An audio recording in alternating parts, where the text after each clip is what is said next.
Bismillahirrahmanirrahim. Alhamdulillahirabbil alamin. Wassallallahu ala nabiyyina Muhammad wa ala alihi wa sahbihi wa man wala ma ba'd. Qala rahimahullah ta'ala. Babu ma jaa fi munkiri al-qadari.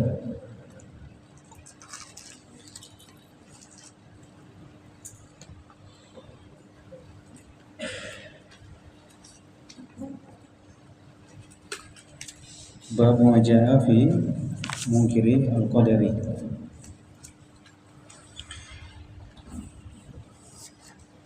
Diinginkan musannif di sini penjelasan dari nas-nas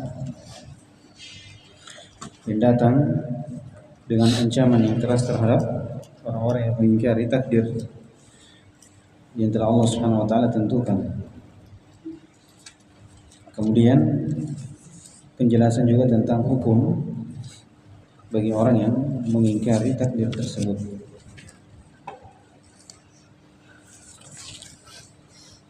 Dan hubungannya dengan tauhid jelas dari dua sisi. Sisi pertama bahwasanya keimanan terhadap takdir itu adalah rukun dari rukun iman yang enam. Dan pengingkaran terhadap takdir tersebut jelas bentuk penafian dari tauhid. Ini yang pertama. Kemudian dari sisi bentuk pengagungan terhadap Allah Subhanahu wa taala itu dengan menerima apa yang telah Allah Subhanahu wa taala tentukan.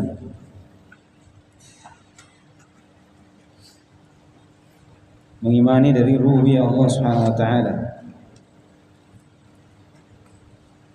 Dan keimanan terhadap rububiyahnya itu mengharuskan tidak adanya pengingkaran terhadap apa yang Allah Subhanahu wa taala telah tentukan. Jadi bentuk pengingkaran terhadap rububiyah ini tanaffus terhadap Allah Subhanahu wa taala. Jadi itu dari dua sisi. Pertama dari hal tersebut adalah rukun keimanan. Akan datang nanti nasnya. Yang kedua, bentuk pengagungan terhadap Allah menerima dari apa yang Allah Subhanahu wa taala telah tentukan.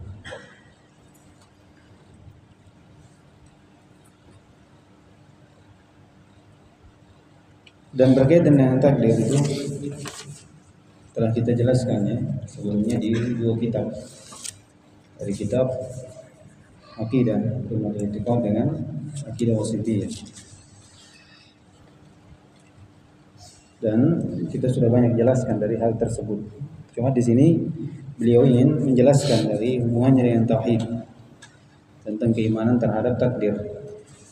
Ahli Sunnah wal Jamaah secara umum dalam bab usul tentang takdir ini itu kembalinya cuma tiga hal. Pertama, bahwasanya setiap apa yang terjadi di muka bumi ini dari perbuatan, dari ciptaan, apa saja yang terjadi di muka bumi ini itu kembali kepada empat maratib. Yang pertama apa itu? Ya, ilmu. Kemudian kitabah, kemudian masyiah dan kemudian khalq. Ini dia. Ini usul yang pertama. Setiap apa yang terjadi itu marji'nya kepada tiga hal. Yang pertama adalah kembali kepada usul yang pertama, setiap apa yang terjadi itu meyakini bahwasanya tidak keluar dari maratib empat ini. Pertama terjadinya itu Allah sudah tahu, jelas. Apa yang terjadi telah Allah tulis di mana? Di Lauhul Mahfuz. Kemudian apa yang terjadi itu tidak lepas dari masyiah Allah Subhanahu wa taala. Dan yang terakhir, segala apa yang ada di muka bumi ini itu adalah ciptaan Allah Subhanahu wa taala. Ini usul yang pertama. Usul yang pertama. Dalil-dalilnya sudah kita jelaskan sebelumnya. Kemudian yang kedua, bahwasanya Ahlussunnah wal Jamaah tidak ada pertentangan dalam keyakinannya tentang penetapan masyiah untuk Allah Subhanahu wa taala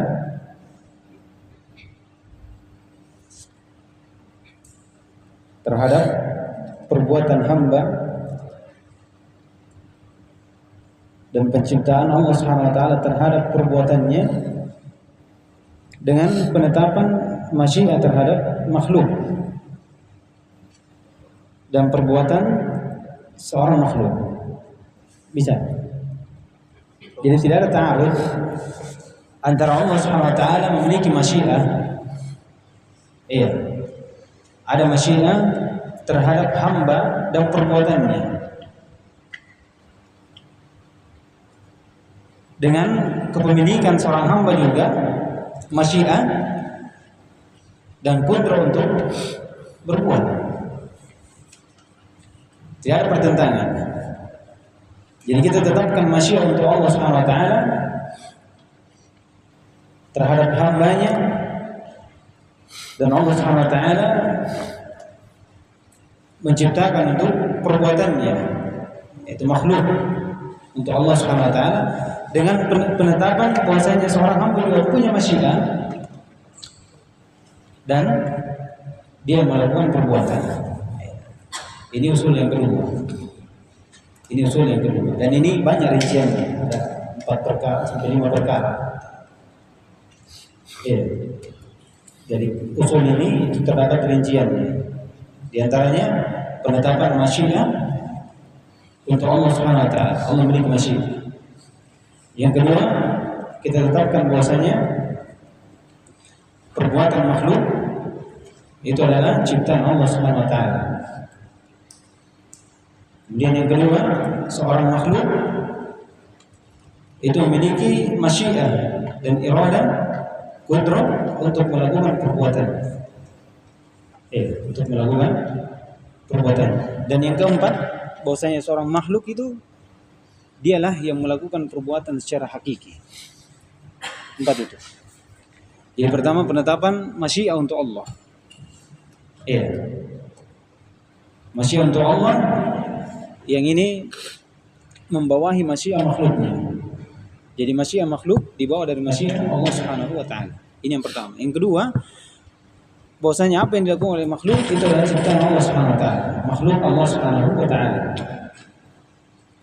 Kemudian yang ketiga, menetapkan bahwasanya makhluk memiliki masyiah, qudrah, iradah untuk melakukan perbuatan. Dan yang terakhir, perbuatan yang dilakukan seorang hamba itu adalah perbuatannya secara hakiki. Perbuatannya secara hakiki. Jadi kalau ini sudah dipegang, maka seorang akan selamat dari pembahasan tentang takdir, karena 2 usul ini itu membantah untuk semua kelompok yang menyimpan dalam permasalahan takdir. Dan usul terakhir adalah bagaimana kita meyakini bahwasanya hidayah dan kesesatan itu di tangan Allah Subhanahu wa taala. Hidayah dan kesesatan itu di tangan Allah Subhanahu wa taala. Allah memberi hidayah siapa yang Allah kehendaki itu dengan rahmat dan keutamaannya. Kemudian Allah menyesatkan hambanya itu dengan hikmah dan keadilannya. Seperti itu. Itu 3 bisa dipoinkan, kemudian dipahami baik-baik. Jadi apa yang muncul dari penyimpangan tentang takdir itu bisa kita bantah atau sanggahi dengan 3 usul ini. 3 usul ini semua ini ditetapkan oleh Al-Quran dan Sunnah. Dengan 3 usul tersebut. Baik. Kemudian takdir sendiri saya sudah beri definisi ya. Definisinya Ibnu Qayyim. Itu definisi yang bagus. Definisi takdir banyak.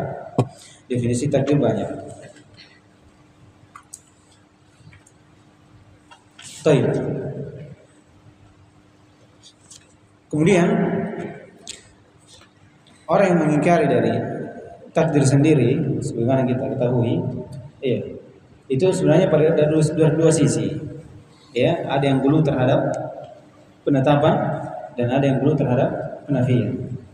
Namun pembahasannya di sini adalah orang yang mengingkari takdir. Orang yang mengingkari takdir secara umum mengingkari takdir Allah Subhanahu wa taala. Menafikan dari ilmu Allah, menafikan dari masyiah Allah, menafikan dari kitabah atau menafikan dari khalq. Makanya orang yang mengingkari dari takdir Allah Subhanahu wa taala terkhusus pada maratib 4 ini itu ada dua jenis. Ada yang namakan gula al-qadariyah, al-qadariyatul gula. Ini yang disebutkan Ibnu Taimiyah di matanya di Qidositiyah yang menafikan ilmu dan menafikan apa? Kitabah. Ya. Dan orang yang mengingkari hal tersebut itu dihukumi oleh ulama akan kekafiran dari siapa yang mengingkari terhadap ilmu dan kitab Allah Subhanahu wa taala. Ilmu dan kitab Allah Subhanahu wa taala. Nah, ini mereka memandang bahwasanya apa yang terjadi itu tidak diketahui kecuali terjadinya, setelah terjadinya. Allah tidak ada pengetahuan dari hal tersebut kecuali terjadinya dari perbuatan hamba itu, perbuatan hamba tersebut. Dan ini disebutkan sudah ya hampir sudah punah dari orang yang berpemikiran seperti ini. Oleh karena itu disebutkan As-Sa'di dahulu katanya orang-orang Qadariyah itu menafikan semua dari maratib al-qadar. Dari ilmu kitabah, kemudian masyiah dan khalq. Kemudian tak kala di debat dikafirkan oleh kaum muslimin, disempitkan oleh kaum muslimin dari pemikirannya, dari keyakinannya, maka mereka rujuk dari dua hal. Mereka menetapkan ilmu dan kitabah, namun tetap mereka di atas pengingkaran terhadap apa? Masyiah dan khalq. Inilah yang dikatakan apa? Qadariyah Mu'tazilah. Qadariyah Al-Mu'tazilah. Yang menafikan masyiah secara umum untuk Allah Subhanahu wa taala, bukan secara mutlak ya, secara umum. Dibedakan. Dan menafikan secara penciptaan secara umum untuk Allah Subhanahu wa taala. Jadi menafikan masyiah Allah terhadap hambanya. Menafikan penciptaan Allah terhadap hambanya. Kalau dikatakan Allah menciptakan segala sesuatu kecuali perbuatan hambanya. Allah menghendaki segala sesuatu kecuali perbuatan hamba. Seperti itu mereka. Oleh karena itu mereka berselisih. Apakah dengan penetapan masyiah ini terhadap Allah, apakah Allah mampu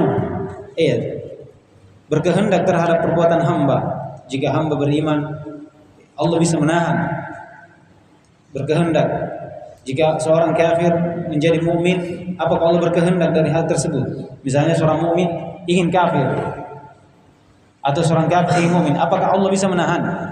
Mereka berselisih dari dua pemikiran. Ada yang mengatakan bisa, ada yang mengatakan tidak bisa sama sekali. Yang mengatakan bisa, cuma bisa saja, tapi tidak terlaksana. Ujung-ujungnya Allah tidak punya kehendak terhadap perbuatan makhluknya. Oleh karena itu mereka mengatakan perbuatan makhluknya itu adalah ciptaannya sendiri. Si makhluk ini, ciptaannya si makhluk sendiri. Karena terputus ilaqah antara masyiah Allah dengan masyiah makhluknya. Masyiah makhluknya. Dan ini adapun orang yang mengingkari seperti ini tidak dikafirkan oleh kebanyakan dari ulama. Tidak dikafirkan oleh kebanyakan dari ulama. Dan pembahasan seperti ini itu ada di kitab-kitab yang panjang, lebih detail lagi daripada kitab-kitab dari matan akidah yang ringkas tersebut. Tapi itu dua hal yang berkaitan tentang orang yang mengingkari dari takdir, Sekarang dalilnya, bagaimana ini hal yang mencatati tauhid. Pendalilan dari musannif bahwasanya orang yang mengingkari takdir ini atau pengingkaran terhadap takdir dari hal yang mencatati tauhid. Hal yang mencatati tauhid. Qala rahimahullah ta'ala wa qala Ibnu Umar walladhi nafsu Ibnu Umar biyadihi law kana li ahadin mislu Uhudin dhahaban thumma anfaqahu fi sabilillahi ma qabilahu Allah minhu hatta yu'mina bil qadar. ثم استدل بقول النبي صلى الله عليه وسلم الإيمان أن تؤمن بالله وملائكته وكتبه ورسله واليوم الآخر وتؤمن بالقدر خيره وشره. Ini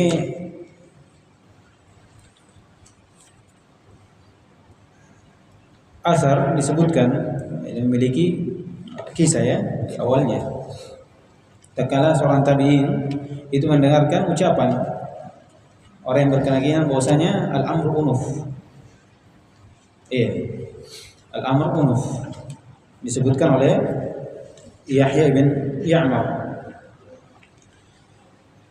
bahwasanya orang yang pertama kali mengucapkan perkara seperti ini yang pengingkaran terhadap ilmu Allah adalah Ma'bad al-Juhani. Diambil dari gurunya. Siapa? Siapa? Susan. Itu ya. Allah alam ya, mungkin itu. Yang saya dapati si Sawai gitu. Saya perlu dilihat ya.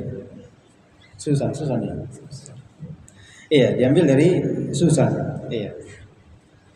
Maka sahabat yang mendengar atau tabi'in yang mendengar ini ingin melaporkan hal tersebut. Siapa yang didapati dari sahabat? Maka didapatilah Abdullah bin Umar. Kemudian dia menyebutkan bagaimana untuk pendapat tentang orang seperti ini. Kemudian dia berlepas diri dari hal tersebut. Berlepas diri dari orang-orang yang mengucapkan seperti ini. Akhbiruhum anni bara'u minhum wa annahum bara'u minni. Kemudian dia baca dari asar ini. Lau kana li ahadin mislu ahadin zahaban.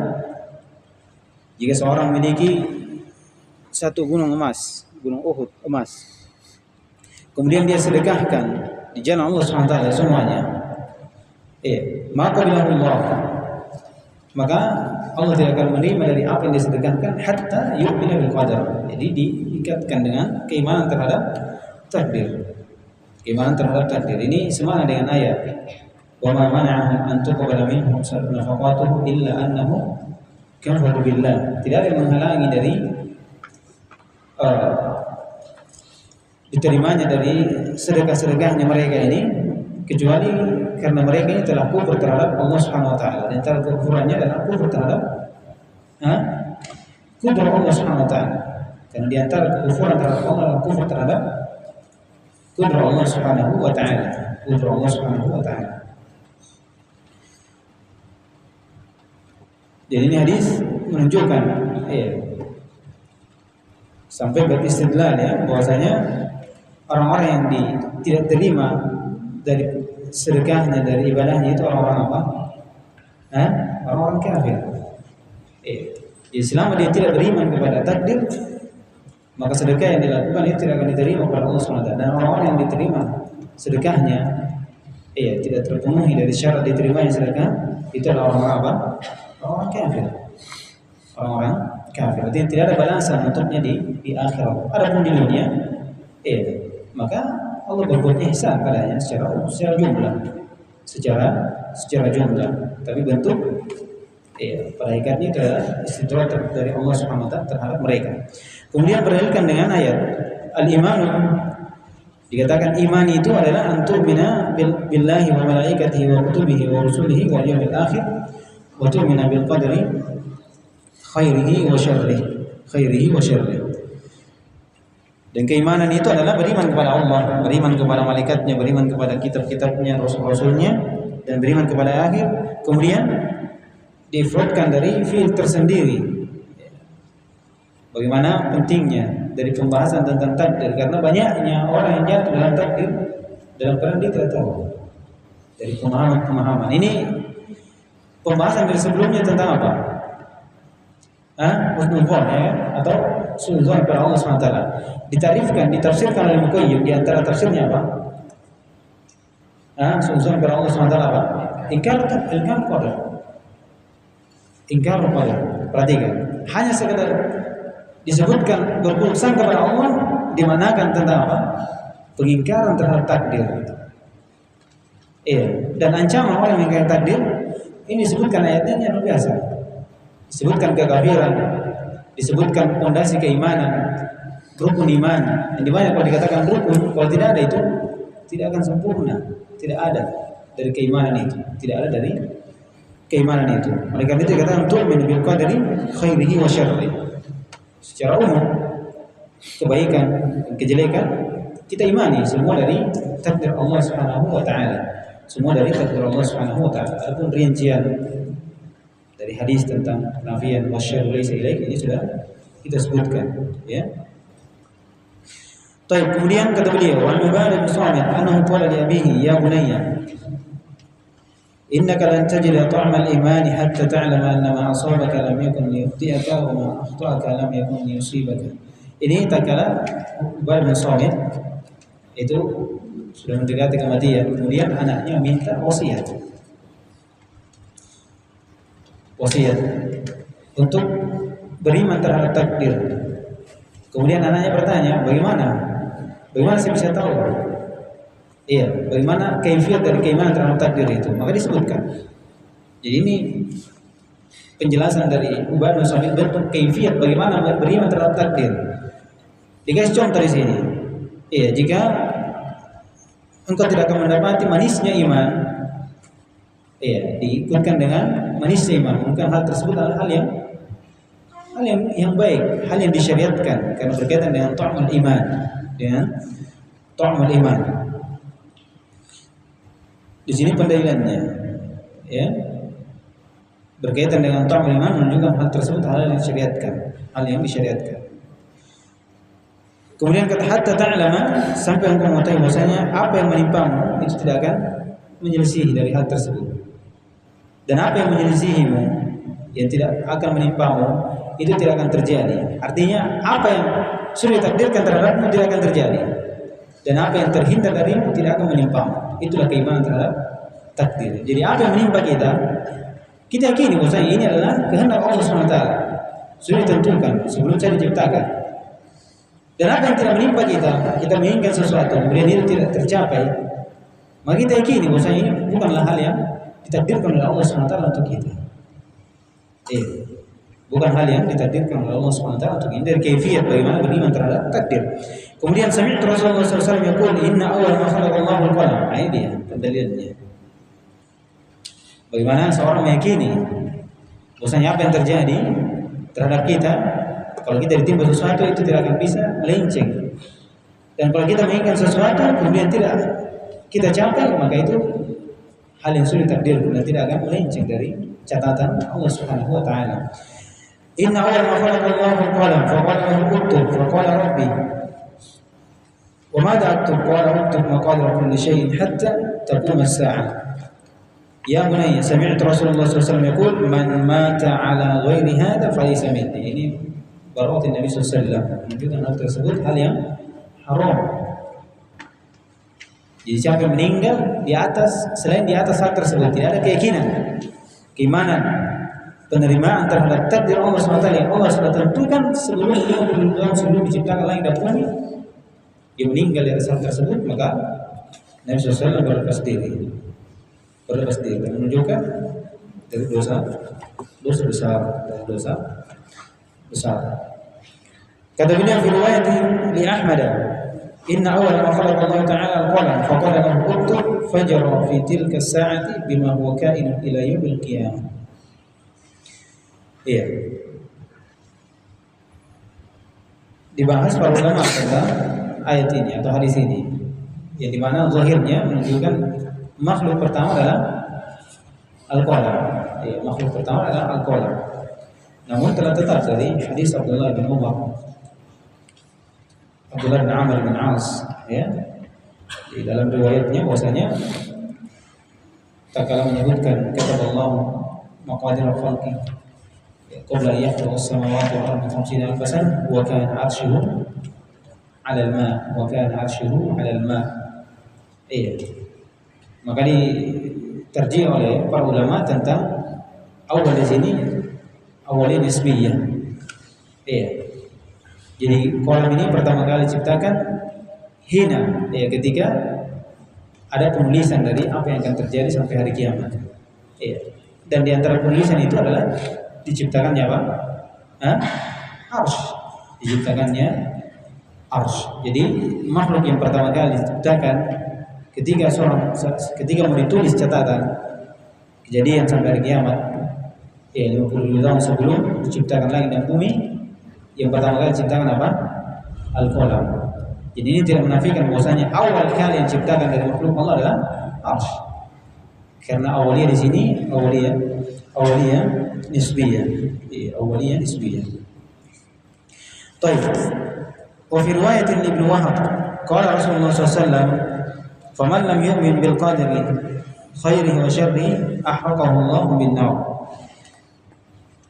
Ini ancaman juga, ya, menunjukkan seorang itu wajib untuk beriman terhadap takdir Allah Subhanahu wa taala. Dan tidak ada keimanan terhadap takdir atau pengingkaran terhadap takdir ini dari hal yang menafikan tauhid.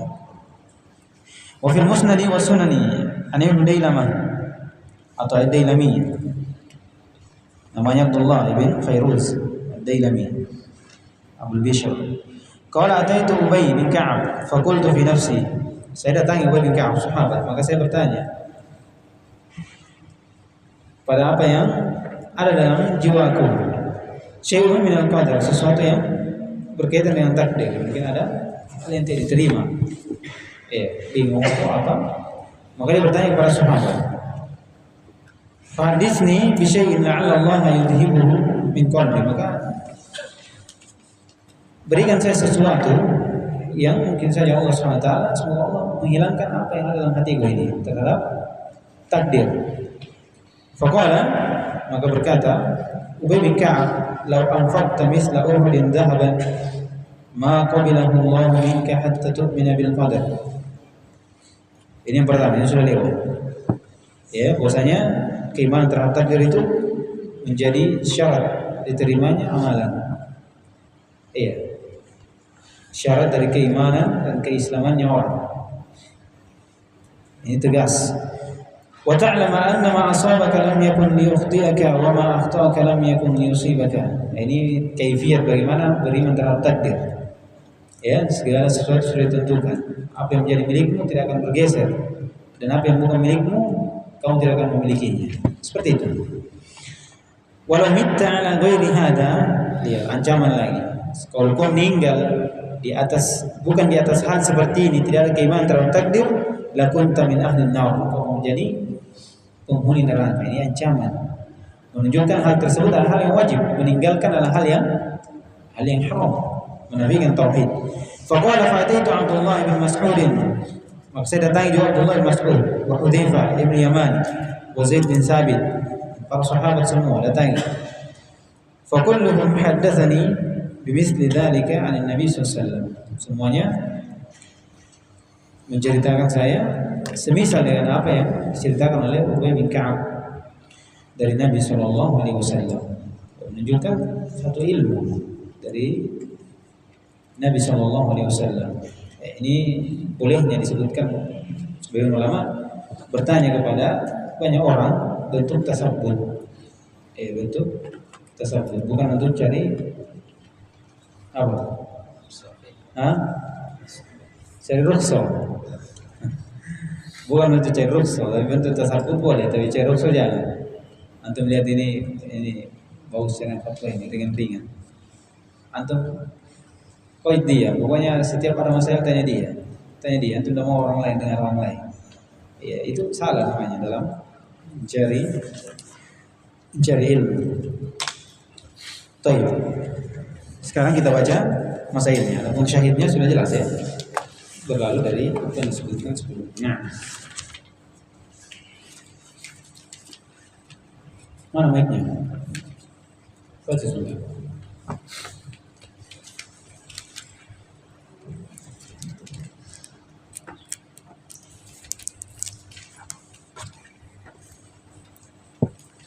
Bismillahirrahmanirrahim. ثم قال المؤلف رحمه الله تعالى فيه مسائل.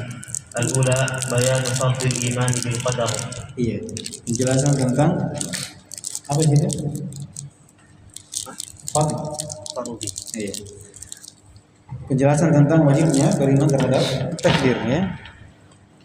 Di dalam hadis, karena iman itu adalah atau beriman terhadap takdir adalah rukun dari rukun iman. Dan kemudian ancaman bagi orang yang beribadah sampai beriman dari satu gunung Uhud itu tidak akan diterima oleh Allah sampai dia beriman kepada takdir Allah Subhanahu wa taala. Ini maksud penjelasan wajibnya beriman terhadap takdir. Nah, الثانية بيان كيفية الإيمان به. Penjelasan bagaimana kaifiyah dari iman terhadap takdir itu disebutkan di sini. Ya. ta'lam anna ma asabaka lam yakun liyukhtiaka wa ma akhta'aka lam yakun liyusibaka. Jadi apa yang menjadi milikmu itu tidak akan bergeser. Kau akan memilikinya. Dan apa yang tidak kau miliki itu tidak akan menjadi milikmu. Segala sesuatu adalah tercatat sebelum kau diciptakan, atau langit dan bumi diciptakan sebelum 50.000 tahun. Nah, الثالثة إحباط عمل من لم يؤمن به. iya, terhapusnya amalan dari orang yang tidak beriman kepada takdir Allah SWT. Ini seorang yang mengingkari takdir itu akan menjadikan dia keluar dari Islam dan akan menjadikan amalan yang dilakukan itu terhapus. Ini berkaitan dengan ucapan dari Umar. Iya. Dan ini walaupun ini ucapan dari Umar, ini datang dari Nabi SAW. Kata beliau, dikatakan di sini, ma qabilahullah minhu hatta tu'mina bil qadar. Tidak akan diterima. Dan seorang yang terhalangi diterimanya amalan itu orang apa? Orang kafir. Orang kafir tidak akan sampai apa yang dilakukan oleh Allah Subhanahu wa taala dari ibadah. Nah, الرابعة الإخبار أن أحدا لا يجد طعم الإيمان حتى يؤمن به. ini dia ucapan Ubadah bin Samit. Ya. Bagaimana seorang mendapati lezatnya iman, manisnya iman itu dengan beriman pada takdir. Jelas ya, seorang yang rancu dalam pemahaman takdir, banyak keluh kesah, tidak ada keyakinan terhadap Allah, itu hidupnya tidak ada yang tenang. Tidak ada yang tenang. Karena seorang itu punya iroda, punya keinginan. Kadang apa yang kita inginkan dia tercapai. Dan hal seperti itu bisa kita terima bagi orang yang tahu bagaimana keimanan dia kepada Allah SWT, terutama tentang takdir. Karena setiap kali kalau tidak ada keimanan hal tersebut tidak sempurna atau tidak dalam dari pemahaman kita takdir, apa yang terjadi pada kita itu kan keluar dari lisan-lisan yang mungkin akan mencela dari hal yang kita tidak sukai, seperti yang telah berlalu. Ada sangkaan-sangkaan buruk terhadap Allah SWT. Ini akan berlanjut sampai akhirnya dia kufur, keluar dari Islam dengan hal tersebut. Nah, الخامسة ذكر أول ما خلق الله. penyebutan yang pertama kali makhluk yang Allah ciptakan. Nah, ini disebutkan ya, berarti berdalilkan musannif di sini bahwa yang pertama kali ciptakan adalah al-qalam. Kita sebutkan awal di sini maksudnya adalah nisbi. Maksudnya nisbi, dia yang pertama binisbati ini. Tapi binisbati yang lain dia yang keberapa, yang kedua atau ketiga atau seterusnya. Seperti itu. Sama kalau anaknya perempuan 3 kemudian laki-laki. Ini anakku yang pertama. Maksudnya apa? Pertama laki-laki. Begitu. Nah, السادسة أنه جرى بالمقادير في تلك الساعة إلى قيام الساعة. saya berjalan takdir tersebut sampai pada waktu itu ketika dicatat sampai hari kiamat. Sampai hari kiamat ini dalam hadis. Nah, السابعة براءته صلى الله عليه وسلم ممن لم يؤمن به. Perlepasan diri Rasulullah SAW terhadap orang yang tidak beriman dengan takdir.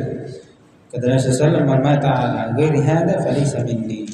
Nah, الثامنة عادة السلف في إزالة الشبهة بسؤال العلماء. kebiasaan dari para salaf kalau ingin menghilangkan syubhat itu bertanya kepada ulama.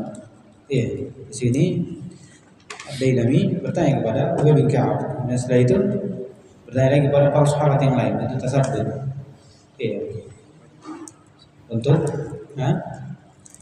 Untuk menghilangkan syubhatnya, gangguan dalam hatinya, apalagi perkara seperti ini, tentang takdir. Nah, التاسعة أن العلماء أجابوه بما يزيل الشبهة وذلك أنهم نسبوا الكلام إلى رسول الله صلى الله عليه وسلم فقط. Sehingga ulama yang ditanya itu memberi jawaban dari apa yang menghilangkan syubhat. Faqat. Kalau ditanya sesuatu, langsung intinya supaya hilang dari syubhat tersebut. Sesuatu yang dia ragu atau dia ada keraguan dalam hal tersebut, maka diberikan jawaban yang menghilangkan dari keraguan itu. Makanya datang dengan jawaban seperti ini. Dan kata beliau, demikian itu kenapa hilang syubhatnya, karena menyandarkan ucapan kepada Rasulullah SAW saja. Menyandarkan kepada Rasulullah SAW saja. Karena demikian ya, seorang yang tahu dari kadar Rasulullah SAW, beriman kepada Rasulullah SAW, itu ketika disebutkan dari apa yang datang dari ucapannya, itu akan merasa tenang. Karena ini dalam wahyu dari Allah Subhanahu wa taala disampaikan kepadanya. Nah,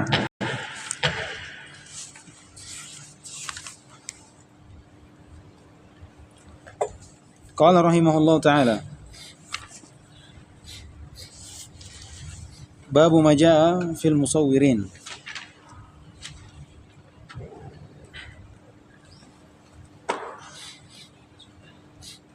Iya. Kata beliau, bab apa yang datang pada al-musawwir. Iya, orang yang menggambar. Jadi ini bab menjelaskan tentang hukum dari orang-orang yang menggambar. Maksudnya yang diinginkan adalah perbuatannya. Perbuatannya dia menggambar. Seorang menggambar. Dan pada hal ini terdapat juga hukum dari taswir. Kalau dikatakan musawwir berarti ada perbuatannya, dan inilah bagaimana hukumnya. Taswir ini menggambar. Dan di sini pada ikatnya menggambar, itu hal yang dari dalil yang dibawakan musannif menunjukkan musawwir di situ adalah hal yang, atau taswir di situ adalah hal yang haram. Hal yang haram. Dan diinginkan musannif di sini membawakan dari bab ini, itu ingin menjelaskan bahwasanya telah datang dari nas-nas ancaman yang keras untuk orang-orang yang menggambar, untuk orang-orang yang menggambar. Dan disebutkan dalam nas juga adalah dia dari manusia yang paling dahsyat siksaannya, di antara manusia yang paling dahsyat siksaannya. Dan kalau sudah diancam seperti ini, berarti ini sudah berhubungan dengan tauhid. Perkara tersebut adalah perkara yang haram, yang menjadikan tauhid seorang hamba ini berkurang. Karena dia jatuh dalam perkara yang haram. Namun hubungannya dengan tauhid itu dari banyak sisi. Hubungannya dengan tauhid itu dari banyak sisi. Bisa disebutkan illah di dalamnya itu dari sisi yang berkaitan dengan tauhid. Yang pertama, karena menggambar itu padanya ada musyabahah terhadap makhluk Allah Subhanahu wa taala, bentuk tandingan terhadap makhluk Allah. Ini pertama. Maka orang yang menggambar ini itu menjadikan perbuatannya sebagai tandingan untuk perbuatan Allah.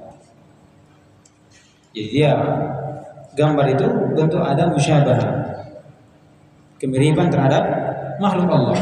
Berarti orang yang menggambarnya ini berarti menjadikan dirinya atau perbuatannya tandingan terhadap penciptaan Allah Subhanahu wa taala.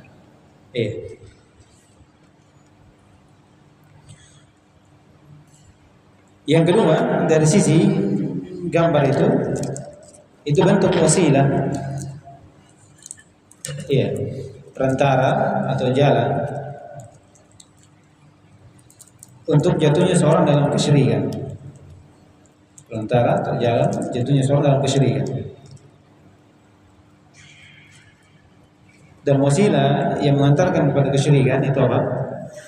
Wajib untuk ditahan atau dihilangkan. Tidak boleh dilakukan.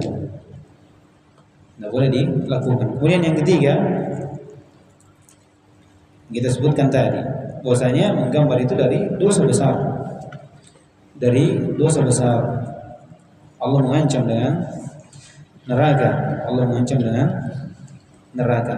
Dan dosa besar itu adalah hal yang menafikan kesempurnaan tauhid. menafikan kesempurnaan tauhid. Bahkan disebutkan ya, seorang menggambar yang dia membentuk keserupaan dari ciptaan Allah SWT, buat tandingan untuk perbuatan Allah SWT, itu bisa jatuh dalam kekafiran dengan dua hal. Yang pertama, dia menggambar atau dia membentuk. Jadi menggambar bukan saja dengan tangan, bisa memahat juga. Membentuk dengan tangan sendiri, kemudian dia buat memahat dari kayu, atau dia buat yang memiliki apa? Istilahnya memiliki bayangan. Jadi dia bentuk jisim, dia buat dengan dia pahat. Kalau dia buat ini, sebagai sembahan untuk disembah, maka dia kafir, disebutkan. Jadi kalau dia membuat sesuatu sembahan, untuk disembah selain Allah SWT, maka dia itu dalam kekufuran. Kemudian bentuk yang kedua, kalau dia membentuk, menggambar dari ciptaan Allah SWT, namun dia meyakini bahwasanya apa yang dia buat ini lebih bagus dari ciptaan Allah SWT. Dengan keyakinan bahwasanya dia apa yang dia buat ini lebih bagus daripada apa yang Allah ciptakan, apa yang Allah lakukan, maka ini juga masuk dalam bentuk kekufuran, dari kufur akbar, masuk dalam kekufuran dan kufur akbar. Adapun selain dari itu berbentuk gambar, maka ini pada hakikatnya jatuh dalam dosa besar dengan ancaman hukum dari Allah Subhanahu wa taala, ancaman hukum dari Allah Subhanahu wa taala. Dan hal seperti ini itu dikecualikan dari dua hal. Pertama, dari sisi ada darurat dan hal tersebut,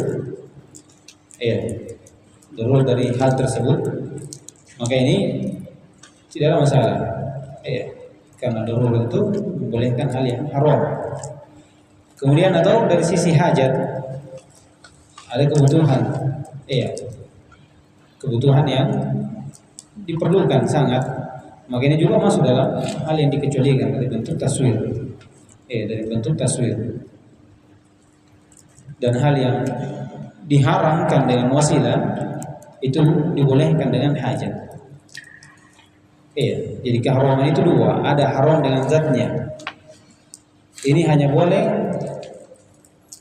kalau dia darurat. Tapi kalau haram dengan wasilah, ini boleh dari dua sisi, dari darurat dan di bawahnya sedikit apa? Hajat. Jadi apa yang diharamkan karena wasilah, maka itu dibolehkan dengan hajat, lebih lagi apa? Kalau darurat. Baik. Kemudian kita baca dari sisi pendalilan akan haramnya menggambar. Dan Ibnu Utsaimin rahimahullah sendiri itu punya bisa antum baca di syarahnya Qaul Mufid, itu punya keadaan-keadaan untuk taswir tersebut. Ada, dia bagi menjadi 4 kalau tidak salah. Yang pertama tadi saya sebutkan, gambaran dalam bentuk apa? Memiliki bayangan. Dia pahat, dia kayu, dia buat pahat, jadi gambar makhluk. Yang bernyawa, memiliki ruh. Atau dia buat dari tanah, dia buat hewan, atau dia buat apa? Maka ini jelas ijma', disebutkan beliau ijma' akan haramnya hal tersebut. Kemudian yang kedua dalam bentuk apa? Menggambar dengan tangan. Yang tidak ada bayangannya, tidak ada jisimnya, dengan warna, berbentuk seperti itu. Maka ini masuk dalam ancaman dalam hadis ini. Hadis yang disebutkan nanti oleh Muslim. Bentuk ancaman berarti menunjukkan hal yang haram. Kemudian disebutkan lagi yang ketiga, apa yang dihasilkan melalui alat pencahayaan, kalau diistilahkan kamera atau apa. Inilah disebutkan, diperselisihkan dari ulama mu'asirin. Dari apa yang terhasilkan dengan gambar. Jadi pada hakikatnya dia tidak menggambar, tapi dia tidak ada dia gerak-gerakan, dia indahkan apa tasing, tidak ada.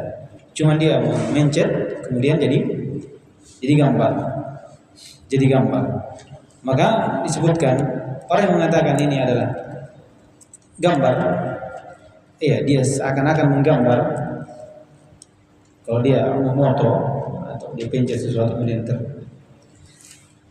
terjadi gambar atau terbentuk gambar, maka ini jelas haram. Kalau orang yang mengatakan haram. Kalau orang yang mengatakan ini bukan haram, karena pada hakikatnya dia tidak menggambar. Iya, dia tidak menggambar, dia tidak menulis, tidak mengukir, tidak ada. Tidak ada dipakai spidol, pakai tinta, tidak ada.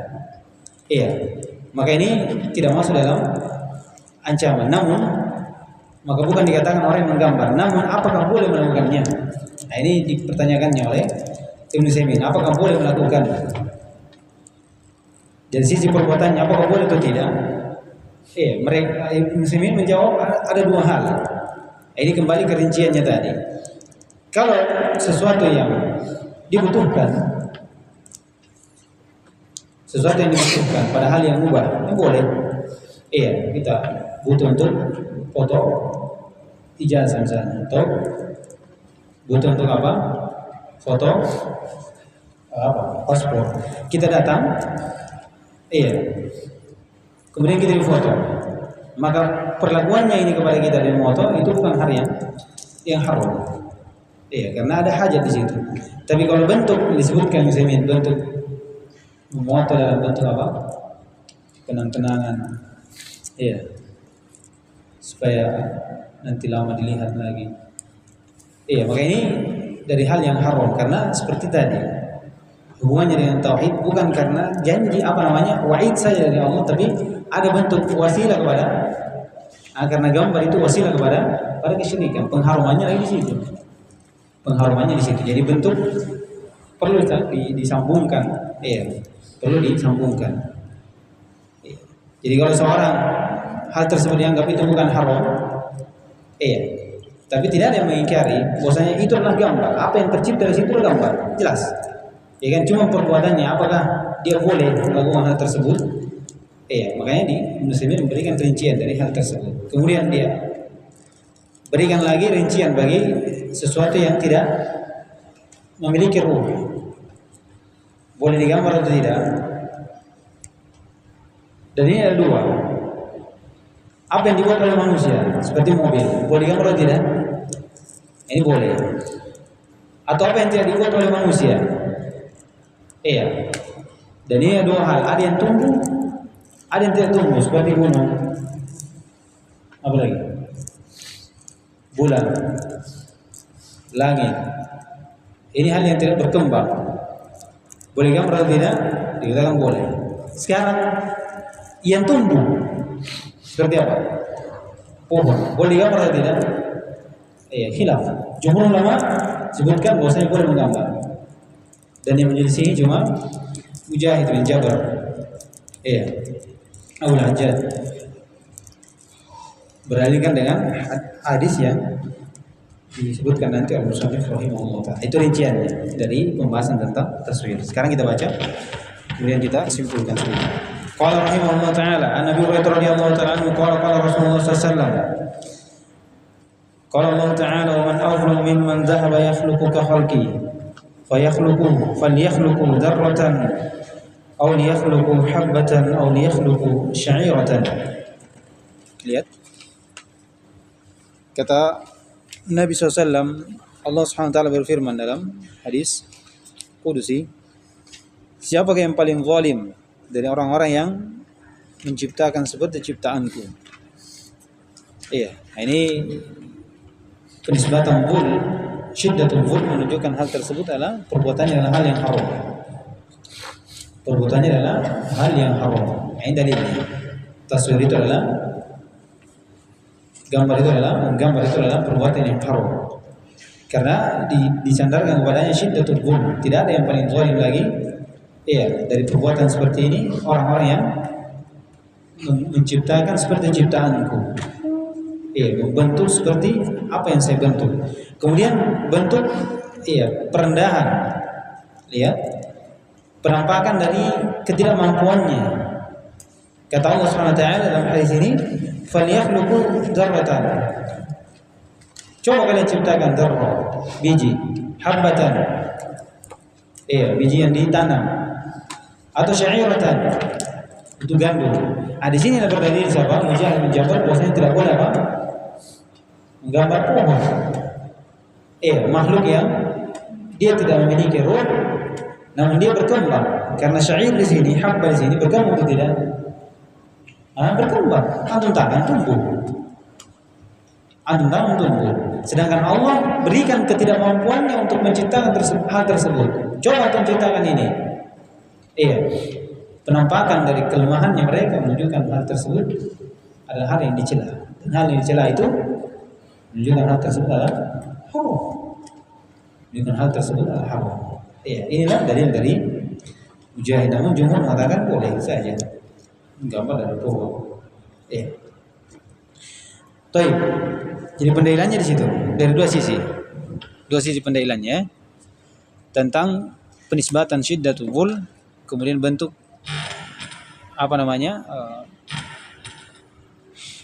penampakan kelemahan mereka dari Allah Subhanahu wa taala. Menunjukkan hal tersebut adalah hal yang dicela, Qala rahimahullah taala wa lahu ma'an Aisyah radhiyallahu taala anha anna Rasulullah sallallahu alaihi wasallam qala ashaddu an-nasi 'adaban yawmal qiyamati alladziina yudahi'una bi khalqillah. Kalau ini jelas. Yudahi'una musyabihuna. Yusyabihuna, ada musyabahah. Di antara musyabahah di sini adalah taswir. Asyaddun nasi 'adaban yaumil qiyamah. Manusia yang paling dahsyat adabnya pada hari kiamat disifati ta'yin. Siapa orang yang paling dahsyat adabnya pada hari kiamat? Alladzina yudahi'una bi khalqillah. Yang membuat penyamaan terhadap ciptaan Allah Subhanahu wa taala. Di antaranya apa? Gambar. Di antaranya adalah menggambar. Ini perhatikan dari dalilnya ya. Kemudian kata beliau, "Wa ma'an Abbas radhiyallahu ta'ala anhuma." Sami'tu Rasulullah sallallahu alaihi wasallam yaqul kullu musawwirin fin nar. Ini syahidnya. Kullu musawwirin fin nar. Setiap penggambar itu dalam neraka. Ini ancaman menunjukkan hal tersebut adalah haram. Perbuatan tersebut adalah haram. Menggambar haram. Dengan rincian tadi yang kita sebutkan ya. Qala yaj'alu, ini sifat dari adabnya dalam neraka. Yaj'al lahu bi kulli suratin sawwaraha. Yuj'al, dijadikan untuknya dari setiap gambar yang dia gambar nafsun, suatu jiwa, yu'adzabu biha fi jahannam. Jadi dia diadab dengan hal tersebut, gambar tersebut yang sudah memiliki jiwa di neraka. Di neraka. Ini bentuk ancaman dahsyat terhadap orang-orang yang menggambar, Taib. Kemudian walahuma anhu marfu'an. Itu Bukhari Muslim. Man sawwara suratan fid dunya kullifa ayyamfuqa fiha ar-ruha wa laysa binafikhin. Siapa yang menggambar suatu gambar di dunia, maka akan diberi taklifiyah untuk dia memberikan pada gambar tersebut sebuah ruh. Dan dia ini bukan orang yang bisa memberi ruh. Nah, ini ancamannya di sini bentuk taklifiyah Allah SWT terhadap apa yang dia tidak mampu. Menunjukkan hal tersebut adalah hal yang dicela. Bentuk penampakan dari ketidakmampuannya menunjukkan hal tersebut adalah celaan. Dan hal yang dicela itu adalah hal yang haram.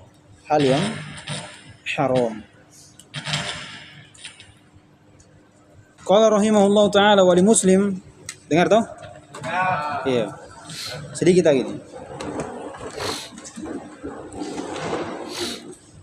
An Abi Hayat qala li Ali radhiyallahu ta'ala anhu ala ab'asuka ala ma ba'athani alaihi Rasulullah sallallahu alaihi wasallam.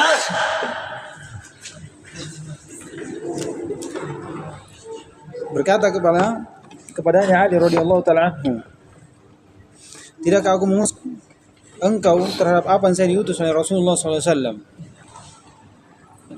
Maka Ali mengatakan, ala tad'a suratan illa tamastaha. Jangan kau tinggalkan suatu gambar, kalau kau mendapati gambar, kecuali engkau hapus itu. Kecuali engkau menghapusnya. Wala qabron musyrifan, tidak pula kuburan yang dimuliakan atau yang nampak khusus. Iya, lebih daripada yang lain, kecuali engkau ratakan, illa sawaitaha atau illa sawaitahu, kecuali engkau ratakan, kecuali engkau ratakan. Pendalilannya di sini perintah untuk menghapus dari gambar tersebut. Iya. Perintah untuk menghapus gambar tersebut.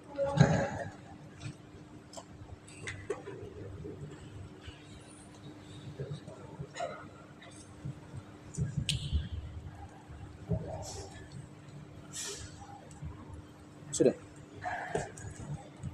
Iya. Jadi di sini Ali radhiyallahu ta'ala memerintahkan kepada Abi Hayyaj, sebagaimana Rasulullah SAW memerintahkan kepadanya, tidakkah engkau meninggalkan suatu gambar kecuali engkau menghapusnya, Jadi bentuk perintah, perintah untuk menghapus dari gambar. Dan perintah ini memiliki apa? Kewajiban. Dan mana dari Thomas itu tidaklah kecuali dia ada perbuatan menggambar. Bagaimana caranya bisa ada gambar? Karena ada yang menggambar. Jadi pendalilannya dari sisi gambar itu sendiri. Tidak ada itu gambar kecuali yang menggambar, menunjukkan perbuatan menggambar. Itulah hal yang haram, karena apa yang terhasilkan dari gambar itu disuruh hapus. Paham pendalilannya? Cuman dari sisi penghapusan ini berbeda. Disebutkan kalau dia adalah gambar yang memiliki jisim seperti ini, disebutkan yang memiliki dhil atau bayangan, maka itu bisa dipotong apa? Dipotong kepalanya, maka jadilah dia seperti pohon, sebagaimana datang dalam hadis Jibril. Tatkala Jibril datang kepada Nabi SAW, kemudian dia ingin masuk ke dalam rumahnya, kemudian dia menghalangi masuknya dalam rumahnya. Itu adalah gambar, bentuk patung yang ada di pintu. Kemudian setelah itu perintahkan untuk memotong dari kepalanya. Datang dari asar Ibnu Abbas juga. Kata Ibnu Abbas, as-suratu ar-ras. Gambar itu kepalanya. Fa idza quti'a ar-rasu falaysa bisuratin. Kalau sudah dipotong kepalanya, maka itu bukan lagi gambar namanya. Bukan lagi gambar, karena sudah tidak menjadi sempurna dari gambar yang dia gambar itu, dari makhluk Allah Subhanahu wa taala. Demikian pula dari sisi menghapus, dihilangkan kepalanya. Sebagian juga menyebutkan bahwasanya tidak berbentuk dari kepalanya, artinya tidak memiliki dari anggota-anggota apa yang ada di kepala, seperti mata, hidung, mulut, dan selanjutnya. Akhirnya dia terhapus seperti ini. Tersisa apa yang menjadi terlihat dari kepala, tapi untuk bentuk utuh kepala itu sudah tidak ada. Maka itu juga disebut bukan gambar. Terakhir, kalau yang dihapus matanya, ditutup matanya, masih gambar atau bukan? Kalau dihilangkan lehernya, digambar, tersisa badan tanpa leher, itu disebutkan bukan gambar. Sebagaimana datang dalam hadis Jibril dan ucapan dari Ibnu Abbas. Kalau dihilangkan juga dari sini semuanya, karena itu terhitung kepala. Dari sisi apa yang dihitung dari jumlah yang ada dalam kepala, seperti hidung, mata. Disebutkan kalau hilang juga ini, maka tidak dihitung gambar. Sekarang kalau dia hilang matanya, atau yang dihapus cuma lehernya, artinya terpisah antara kepala dengan leher. Kepala dengan badan. Kepala dengan badan. Apakah masih terhitung gambar? Kalau dihitung dari leher, yang dihapus cuma lehernya saja, dicoreti dari leher saja, kemudian tetap kepalanya dan terpisah dengan badannya, ini disebutkan Saleh Al-Utsaimin itu bukan dari yang namanya menghapus. Tapi kalau mata, walau alam, ada yang dapat fatwa. Karena kebanyakan kalau kita lihat ada orang yang memoto, kemudian dia tutup matanya. Ditutup matanya. Ini perlu untuk dilihat lagi bagaimana ya. Karena kita masuk dalam perkara yang berbahaya, ancamannya jelas dari gambar-gambar tersebut. Perlu kita, kalau tidak ada hajat untuk hal tersebut, maka jangan kita masuk dalam hal tersebut. Tapi kalau ada hajat, ya sebenarnya disebutkan oleh sebagian dari ulama atau dari ustadz, dari bentuk rekomendasi atau dokumentasi untuk sesuatu, bentuk laporan, jadi sebagai hajat yang dimana mungkin dilaporkan setelah itu terbukti, sudah dilihat jelas, kemudian dihapus, maka itu tidak masalah. Ada yang sifatnya daruri seperti foto paspor, foto KTP, ini sifatnya daruri, artinya tidak bisa terlepas dari tersebut, selalu ada di bawah. Itu sedikit rincian dari tentang gambar ya, tentang gambar. Yang terpenting bagaimana kita menjaga tauhid, kesempurnaan tauhid sampai kita berjumpa dengan Allah Subhanahu wa taala. Nah, baca. Jam berapa tadi? Baca. Kami satu apa itu? Baca. Fihi masail al-ula at-taghlid asyadid fi al-musawwirin. Ya, bentuk larangan keras dari orang-orang yang menggambar, Terus الثانية التنبيه على العلة وهو ترك الأدب مع الله لقوله ومن أظلم ممن ذهب يخلق كخلقي. Bentuk peringatan terhadap illah dari larangan menggambar selain dari ancaman terhadap neraka, bentuk mengambil tandingan untuk Allah SWT dari perbuatannya, kemudian wasilah kepada kesyirikan, ditambah lagi satu kata beliau itu tarkul adab ma'allah, bentuk meninggalkan adab bersama Allah SWT. Tidak ada adab. Orang yang menggambar itu tidak ada disebutkan. Dari sisi mana? Liqaulihi ta'ala fi hadis qudsi, "Wa man aflamu mimman dhahaba yakhluqu ka khalqi." Siapa yang lebih zalim terhadap orang yang menggambar seperti orang yang mencipta seperti ciptaan. Bentuk penyamaan ini bentuk dari sunnah adab. Jadi adab kepada bersama Allah Subhanahu wa taala. Nah, الثالثة التنبيه على قدرته وعجزهم لقوله فليخلقوا ذرة أو شعيرة. Bentuk peringatan terhadap kudrah Allah Subhanahu wa taala dan ajiznya dari orang-orang yang menggambar dari makhluknya. Karena Allah menantang, coba ciptakan dari dar, habba atau syairatan. Ini mereka tidak mampu. Ini celaan untuk mereka, celaan. Nah, الرابعة التصريح بأنهم أشد الناس عذابا. penegasan bahwasanya mereka ini dari orang-orang yang siksaannya dari manusia yang paling keras siksaannya. Dari hadis ya. Hadis dari Aisyah radhiyallahu taala anha. الخامسة أن الله يخلق بعدد كل صورة نفسا يعذب بها المصور في جهنم. Maksudnya Allah SWT menciptakan jiwa dari setiap gambar yang dibuat oleh penggambar ini, kemudian Allah mengadab dengan gambar tersebut orang-orang yang menggambar di mana? Di neraka.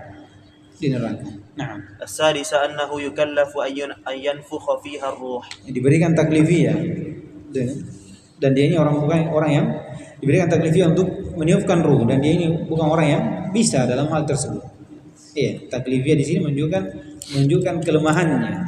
Ini celaan terhadap mereka. Nah, السابعة الأمر بطمسها إذا وجدت. Perintah untuk menghapusnya kalau didapati. Jadi kalau seorang mendapati gambar dihapus. Dihapus.